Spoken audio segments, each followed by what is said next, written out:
E você já sabe que o nosso assunto da semana é o projeto de lei 2630 de 2020, conhecido como PL das Fake News. Na Câmara dos Deputados ainda não há data definida para votação. É um projeto de lei que tem gerado muita polêmica e diferentes interpretações. Diego Araújo conversou com um especialista em comunicação para falar sobre o tema. Vamos ver. O projeto que institui a Lei Brasileira de Liberdade, Responsabilidade e Transparência na Internet ainda será votado na Câmara dos Deputados. E é sobre isso que a gente vai conversar agora com o professor, doutor em comunicação, Fernando Firmino. Fernando, na sua ótica, quais são os aspectos mais relevantes desse projeto? O principal é a regulamentação das plataformas, né? Nós temos um marco civil na internet que já faz um pouco isso, mas deixou em aberto essa questão também das responsabilidades das empresas, né? Atualmente, como é que ocorre? Essas plataformas elas têm uma autorregulação.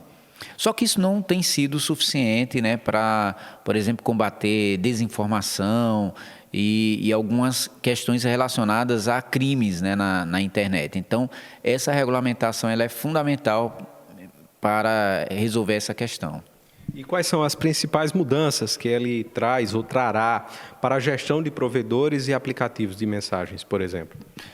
O fato de proceder com a regulamentação, né, essa regulamentação em si, ela já traz um monte de obrigações, né, para essas empresas, também para os usuários de alguma forma, né?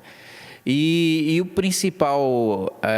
a principal questão aí é tentar evitar o que tem ocorrido nos últimos anos, né, principalmente esse ano, que é a prática de determinados crimes que circulam pela internet, por várias redes sociais, e mesmo tendo essa autorregulação, isso não tem sido suficiente para poder evitar, como a gente viu no caso do 8 de janeiro, né, dessa questão de golpe de Estado. Pessoas que, de alguma forma, tentam encaminhar campanhas e ações de crimes, nitidamente de crimes, que as próprias plataformas elas já preveem, mas não estão procedendo com a eliminação desse conteúdo, né?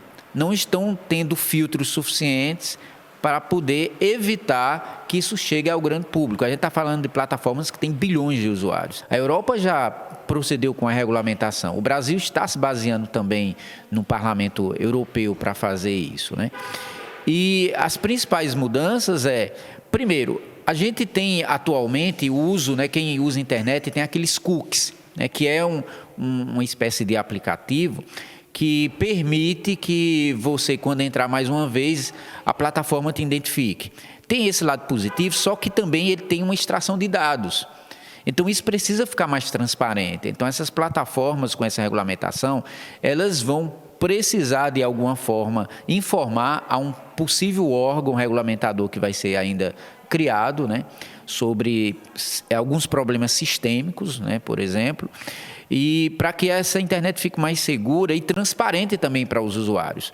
Porque, na prática, essas plataformas hoje, elas se transformaram em plataformas de publicidade, para também as pessoas terem consciência que elas fazem parte da rede. E o que você publica, seja de racismo, seja de algum tipo de violência, você também vai ser incriminado.